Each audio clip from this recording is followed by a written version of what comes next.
Hi, this is Mackenzie. Hey, this is Owen. Don't forget to like our show and subscribe. This podcast is brought to you by the Love and Kindness Project Foundation.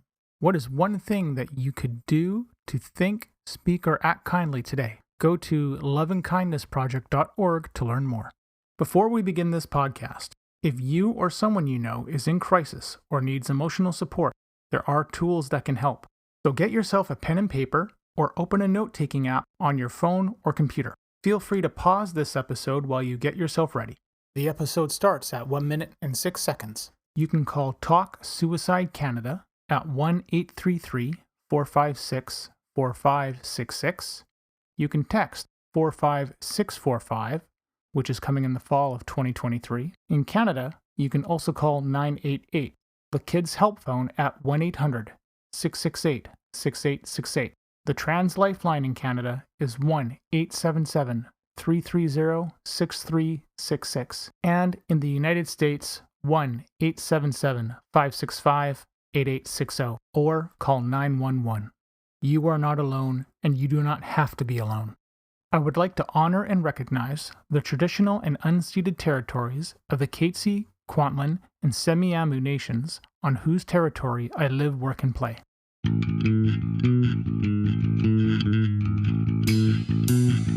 Welcome to We Are the ADHD Family Podcast. This podcast is meant to chronicle our journey with ADHD, autism, and other discoveries along the way. I reach out to advocates, experts, individuals, and other families that want to raise their voices and empower those on their journey. My name is Mark Smeets, and I am passionate about removing barriers for others through creating connections and building on strengths and practical problem solving. I am married to Siobhan, a parent to 2 wonderful kids, and all of us have ADHD. I want you to feel like you have power and hope. And now, into the episode. So the other week I came downstairs and I'd asked the kids to get ready. So I yell from upstairs and I say, "Hey, are you guys dressed?" And both the kids answer yes. Fantastic. So come downstairs and I notice that Owen's in his underwear. He's got socks in his hands and he has no other clothes. And I don't know how he thought, he just turns to me and he goes, "But I have socks on." Like, they're on your hands, son. This is not dressed. Welcome to a new episode of We Are the ADHD Family and the Advocators. Well, in the previous episode, I was talking about the reaction that I received my wife and I received when we tell people, "Hey, our son's autistic," or "I have ADHD," whether it's to friends, families, other people that come along, just that reaction. And quite honestly, I'm stunned by the range of responses that I received, or that we've received rather. And I didn't understand why until some self-reflection later on, and now I understand why I was hurt. People just don't know how awesome both of our kids are. And so in that episode, I shared some stories of just some of the amazing things that we've been able to do with my son, with our son, and with our daughter, just not having the pressure to be that rock star or rocket scientist or the president of something or other, that she is free to be who she is. One thing that I don't think people understand is that a diagnosis really is the key required to get any sort of help or assistance. I think there needs to be a bit of a reworking on that phrasing, but it's not just to get any help or assistance. It's really about helping us build our kids to be the amazing people that they can be. And I think as parents, we see that, disability or no disability. But these things get viewed as a label. And again, I believe I referenced the scarlet letter hanging around somebody's neck. And that's not the case with this. So in this episode, I decided to reach out to other parents, and I wanted to ask them basically 7 questions about their experience to see, were there any similarities, differences, how they felt, what they did to react when they found themselves in such similar situations than my wife and I did. I am very grateful that my 3 guests were willing to share their experiences and be so open. All of us hope that you don't feel alone when it happens to you, and that you can respond in a strengths-based and kind way to educate somebody, and you can show them how amazing your kids are. Let's get into the guests and hear their story. Hi, my name is Tana. I'm the mother of 3 beautiful boys who are all ADHD, and my middle guy is also autistic. We started our journey through our neurodiverse world about 6 years ago. As a member of the 60s Scoop, I've been seeking and learning my heritage. I'm grateful to be learning and sharing that knowledge with my kids. Music and story have always been grounding for me, and I find it to be a great tool to connect with my kids as well. As I walked the path to find supports for my kids, I found areas that needed to be addressed. It's ignited a passion in me that I'm not only to help my kids, but to make this journey easier for other parents. Thanks to the support from Facebook groups, I've realized that I wasn't alone. But on the same note, I was also saddened to realize that I am not alone. There's so many parents out there in the same situation. To get our kids' needs met, it should not be such a struggle. And I find myself in a community with other parents that want to share this same voice. I'm excited for the next steps that I can take to help bring change to the kids in BC. When you tell someone your child has a disability, do you use the specific terminology? Do you say disability, or does it depend on the situation? Typically, I call it like ADHD or ASD. I try and read the faces of the people to see if they have any knowledge of the terms. And if they have a question mark on their head, I'll go a little bit deeper to offer an explanation, or to see if they have any interest in their faces. Then I'll engage a little bit more on that conversation. What do you do when someone replies in a way that shocks you? I don't think I'm easily shocked. The most shocking moments I had were actually by closer family and friends. I think their initial reactions were maybe based on like a fear and a denial, as if acknowledging it, the ADHD or the ASD, that it was meant like as something wrong with them. Mm-hmm. But I find most people are not educated in the special needs. And say things that are offensive because they're naive and just lack of understanding. I take it as an opportunity to educate them and let them know if they seem open to receiving. What are the responses that you've received then? Like the ones that were most off-putting, or yeah. like... Sure. So, like, well, I mean, you could, if there's a range, there's a range. Not everybody, there's, I again, like, you know, us knowing each other, you know, and finding out, and you know, I will do this and tell people, but it's like, oh, your child has ADHD. Oh, that's so awesome, because I am too. Or like, oh, hey, your child's autistic. That is so cool. I want to know about, you know, whatever they're working on or something like that. Like, tell me about your child. Not everybody replies like me, because I'm just weird like that. But you know, what are the typical responses that you do get? Sometimes people are a little bit more engaged. They'll like ask a question. They're like, what does that mean? How does that present? Some people just kind of like skim over it and ignore that it's anything. They don't, there's a lack of acknowledgement. And I feel like that is usually from like a lack of education and a lack of understanding. They just rather not acknowledge. Does that off-put you when they don't want to acknowledge? Not necessarily. No? I do try to offer a little bit of information to see if there's a little bit more of a bite, because I do like to pass on the education and the awareness of ADHD and ASD and how present it is in our world. I do find in the more discussions I'm having, the more common it is.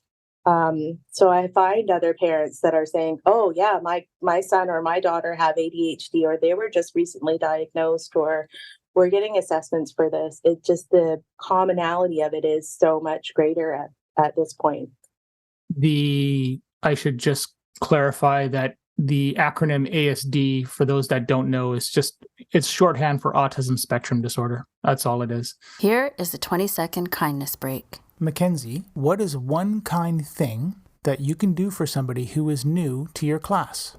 Show them around. Owen, if you see someone is having a hard time, what is one action that you can do to help them? Take the time to listen to them. Hi, this is Siobhan from the Love and Kindness Project Foundation. Check out loveandkindnessproject.org and find other ways to carry out kind acts or start a kindness project of your own. How many people have you had try to fix your child with ideas or remedies, or try this natural product? Oh, you must have tried ginseng will clear that up. I haven't had that many people offering natural kind of things. Mm. I found, let's see here, there was people in the school system that were first trying to offer a fix of the medication. And that is completely a personal choice. I decided that it was probably better for my kids after doing some research and investigating the science behind it. I felt that the medication was important. I found it off-putting at the beginning. But like I said, I spent quite some time educating myself on ADHD and its effects and how it works and the things that are beneficial. A lot of, I think, other advice or fixes may have been suggested was like a tough love kind of thing. And I, in my research again, was I was like, that's not the answer. Yeah. Expecting this kind of brain to conform to other people's expectations, it's not fair. It's not fair to that brain. And it's frustrating as you putting the expectation. Like it's not fair on either side. Yeah. And if people would educate themselves, they would realize that maybe it's just a different approach to get the response that you're looking for. Have you ever had anybody declare that they don't know how to respond? They haven't actually said they don't know how to respond. I think when they don't know how to respond, they usually say oh, I'm so sorry. Kind of like a sad kind of underlying thing. I don't feel it's sad at all. I love the way that my kids think, their energies, the things that they delve into. They have so much passion with it because that's the way their brains work. Yeah. I think it's amazing. So I don't ever feel like it's something to be sorry about. What do you want people to know about your child, your kids? Not just one child, but, what do you want people to know about them? Oh, just kind of like how amazing they are. They're just like every other kid. They just kind of want to fit in and belong and be accepted.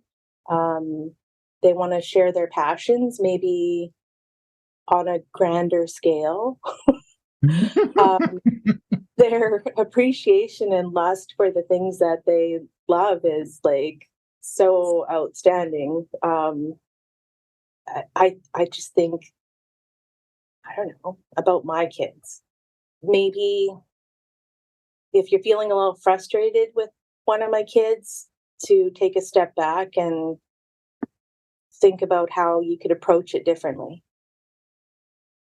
That's something that that's a piece of advice that I give about my kids. If you're not getting what you're looking for, then take a step back for a second and reevaluate your approach. Yeah. Because I'm in control of how I interact, not how somebody's going to respond to me. No, and you've got both of us, we have the lived experience of raising our kids, and we know what works. But other people who don't have that lived experience will just sit there and they won't have the same considerations that we do. They don't. And it's unfortunate because kids will be given that label of, oh, they're a bad kid because they're not listening. Well, maybe if they hadn't been put in that situation and that person had done some forethought into what the possibilities are of something going on, maybe it would have been different. And it goes for a question, goes for when you're going out. It's something where it's not an incredibly difficult thing to do for some of us to just it's not putting yourself in somebody else's shoes. It's just thinking ahead of other possibilities half the time. And from that theory of mind perspective, where, someone can't place themselves in somebody else's shoes to understand that, that's why I wanted to phrase it that way, because not everybody can place themselves in there. I look at my own son and I know he can't. It's really kind of funny a lot of the times. It's funny because when you're talking about how placing yourself in somebody else's shoes, I have post-concussion syndrome from being in a couple of vehicle accidents. And I think that has offered me a lot more compassion for my kids when, as I was as post-concussion, I lose focus and I get distracted and I forget things. So I created my own systems to kind of work through it. And I find incorporating some of those systems into my kids' daily lives is beneficial for them as well. I don't know if I would have had the same level of patience or compassion had I not had my experience either, to be honest. Yeah. I think that I can be very focused and maybe narrow-minded at times. Yeah. Maybe, but I think I'm actually very open-minded in a lot of things. I like to think that for myself as well, but quite honestly, I've had more than a fair share of people tell me that my head's located somewhere behind me. And we'll keep it there. Okay, so the last question is, what do you want people to say to you when you disclose these things and you tell them about it? I think acknowledging, first of all, what they've heard is a good response. Like with either like a question or a validation of their level of understanding would be good. And if they don't have it, like if they don't understand at all what ADHD or ASD means or neurodiverse, all of that, if they don't understand some of the terminology, to simply ask a question. Because getting any knowledge or awareness for yourself is good, and being able to share it and pass it on is even better. Yeah. So I think that goes back to the being open-minded. Cool. I love that. I hope you enjoyed the thoughts and conversation we just had with our guest. I have split up the conversations into 3 separate episodes, since we had 3 guests, so I hope you're going to check out the other stories and hear about their lived experiences. If you want the full version, though, please consider becoming a subscriber. Thank you for listening to our show. If you're hearing this message, you've reached the end of the episode, and for that, I want to say thank you. I hope you have enjoyed what you've heard and are walking away with newfound knowledge. We are the ADHD family. See you soon for a new episode. I have 3 things to ask of you. Number 1, if you have any comments, questions, or guest ideas, please leave a comment on the Facebook page. Number 2, please leave us a review on Apple Podcasts or Spotify. It helps people find us. And number 3, if you want to be a guest on the show or know someone who would make a great guest, contact me through our Facebook page. This podcast is open to everyone. You don't need to be an expert, just passionate and want to see change. The opinions expressed by the host and guest are not associated with any employer or organization unless otherwise stated.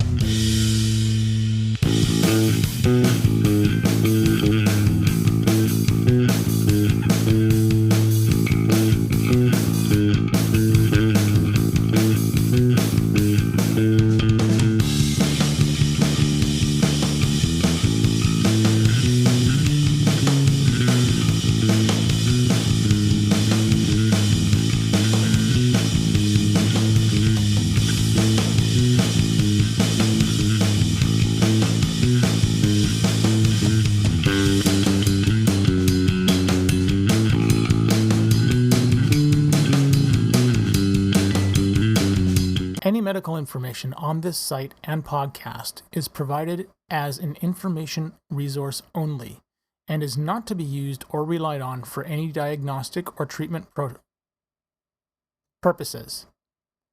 This information does not create any patient-physician relationship and should not be used as a substitute for a professional diagnosis and treatment.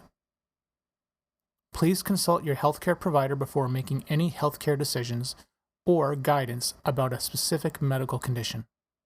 The show, host, and its guests expressly disclaim responsibility and shall have no liability for any damages, loss, injury, or liability whatsoever suffered as a result of your reliance on the information contained in this site or show. By visiting this site and listening to this show, you agree to the terms and conditions, which may from time to time change or be supplemented by the show host.